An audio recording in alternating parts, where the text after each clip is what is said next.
Hello everyone, welcome to special study.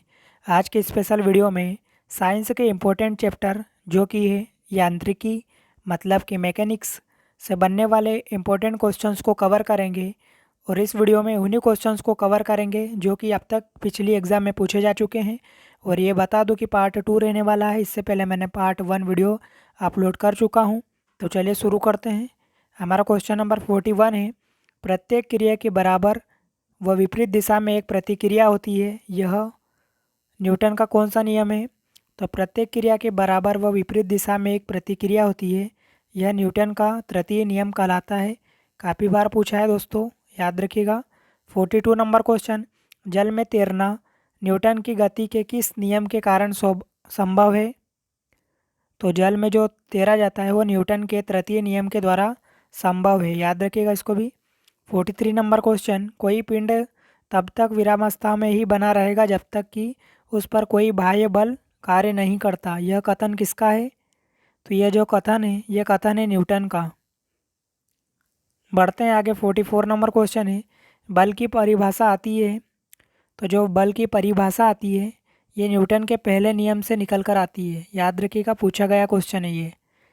अगला question है, किसी पिंड के उस गुणधर्म को क्या कहते हैं जिससे वह सीधी रेखा में विराम या एक समान गति की स्थिति में किसी भी परिवर्तन का विरोध करती है? तो क्या कहते हैं इसे? जड़त्व, याद रखिएगा इसको भी। 46 नंबर क्वेश्चन, न्यूटन के पहले नियम को भी कहते हैं। तो न्यूटन का जो पहला नियम है वो जड़त्व का नियम भी कहलाता है, याद रखिएगा। आगे बढ़ते हैं। 47 नंबर क्वेश्चन, गाड़ी खींचता हुआ घोड़ा किस बल के कारण आगे बढ़ता है? तो गाड़ी खींचता हुआ जो घोड़ा है वो पृथ्वी द्वारा घोड़े के पैरों पर आरोपित बल से आगे बढ़ता है, इसको भी याद रखिएगा, कंफ्यूज मत होइएगा। 48 नंबर क्वेश्चन, चलती हुई बस जब अचानक ब्रेक लगाती है तो उसमें बैठे हुए यात्री को आगे की दिशा में गिरते हैं, इसको किसके द्वारा समझाया जा सकता है? तो यह न्यूटन का पहले नियम से समझा जा सकता है। 49 नंबर क्वेश्चन, रॉकेट किस सिद्धांत पर कार्य करता है? तो जो रॉकेट होता है ये न्यूटन के तृतीय सिद्धांत पर कार्य करता है, याद रखिएगा इसको भी। आगे बढ़ते हैं। 50 नंबर क्वेश्चन है, अश्व यदि एकाएक चलना प्रारंभ कर दे तो अश्वरोही के गिरने की आशंका का कारण क्या है? तो इसका कारण है विश्राम जड़त्व, याद रखिएगा। 51 नंबर क्वेश्चन, क्रिकेट का खिलाड़ी तेजी से आती हुई बॉल को क्यों अपने हाथों को पीछे खींचकर पकड़ता है? तो क्यों पीछे पकड़ता है दोस्तों? बाल विश्राम की स्थिति में आ सकती है। तो ऑप्शन नंबर ए जो दिया है इसका सही आंसर हो जाएगा। आगे बढ़ते हैं। 52 नंबर क्वेश्चन, बल गुणनखंड है। तो बल गुणनफल जो होता है वो किसका होता है? द्रव्यमान एवं त्वरण का गुणनफल होता है, याद रखिएगा। 43 नंबर क्वेश्चन, जब कोई व्यक्ति चंद्रमा पर उतरता है तो उसके शरीर में उपस्थित क्या होता है? तो भार घट जाता है तथा मात्रा अपरिवर्तित रहती है, याद रखिएगा। जो भार है वो घट जाता है और जो द्रव्यमान है वो अपरिवर्तित रहता है। 54 नंबर क्वेश्चन, यदि हम भूमध्य रेखा से ध्रुवों की ओर जाते हैं तो जी का मान क्या होता है? तो याद रखिएगा, यदि हम भूमध्य रेखा से ध्रुवों की ओर जाते हैं तो जो जी का मान है वो बढ़ता है, इसको भी याद रखिएगा। अगला क्वेश्चन है 55 नंबर क्वेश्चन, शरीर का वजन क्या होता है? तो जो शरीर का वजन है ध्रुवों पर अधिकतम होता है, इसको भी याद रखिएगा, काफ़ी बार पूछा जाता है। 56 नंबर क्वेश्चन है, व्यक्ति पृथ्वी की सतह की तुलना में चंद्रमा की सतह पर अधिक ऊंचा क्यों उछल सकता है? तो चंद्रमा में गुरुत्वाकर्षण के कारण त्वरण पृथ्वी की तुलना में कम होता है। तो ऑप्शन नंबर जो सी दिया है इसका सही आंसर हो जाएगा। आगे बढ़ते हैं। 57 नंबर क्वेश्चन, 20 kg वजन को जमीन के ऊपर 1 मीटर की ऊंचाई पर पकड़े रखने के लिए किया गया कार्य होता है।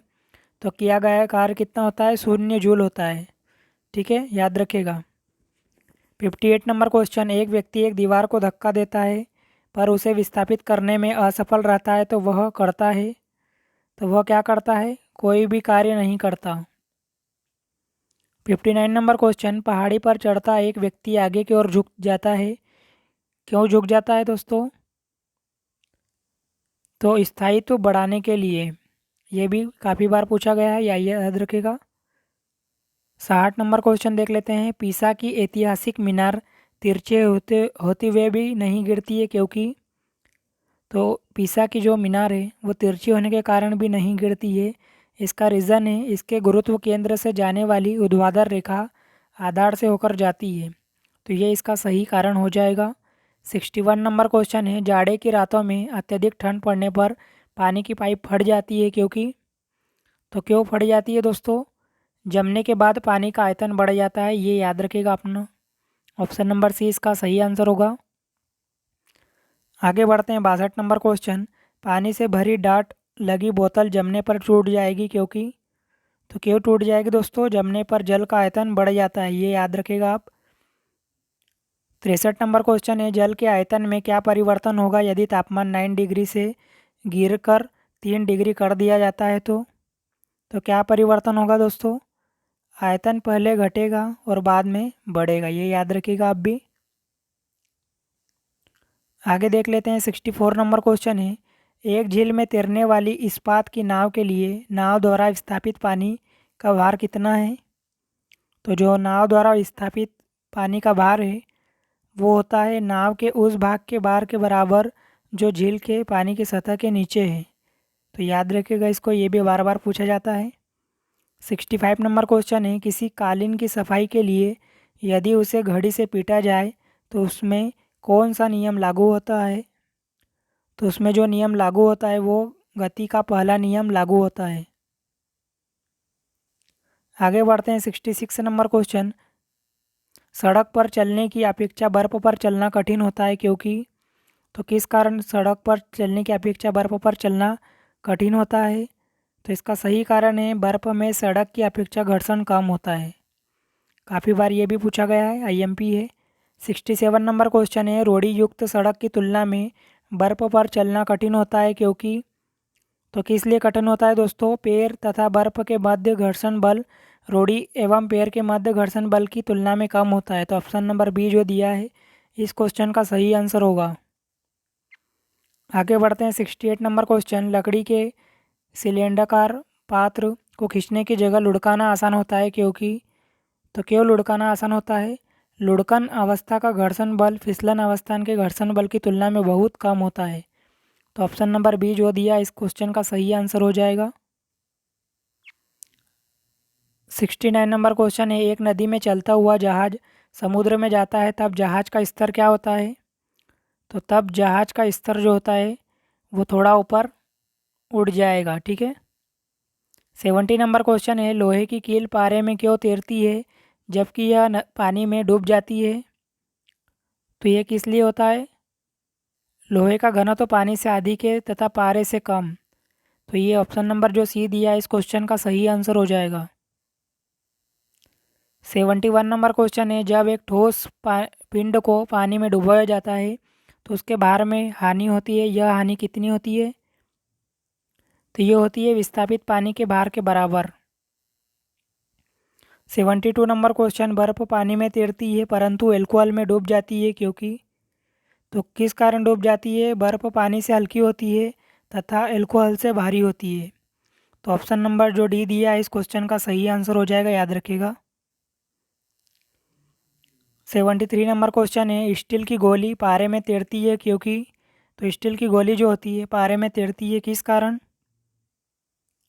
तो याद रखिएगा पारे का घनत्व स्टील की अपेक्षा अधिक होता है, ऑप्शन नंबर बी यहाँ पर राइट हो जाएगा। 74 नंबर क्वेश्चन है, एक लोहे की गेंद पारद या मरकरी से भरी बाल्टी में गिराई जाती है तो क्या होता है? तो यह पारे की सतह पर तैरेगी, ये इसका सही आंसर हो जाएगा। 75 नंबर क्वेश्चन है, किसी तापमान पर जल का घनत्व अधिकतम होता है? काफ़ी बार पूछा गया है ये क्वेश्चन, तो किस पर अधिकतम होता है? 4 डिग्री सेंटीग्रेड, याद रखिएगा इसको भी।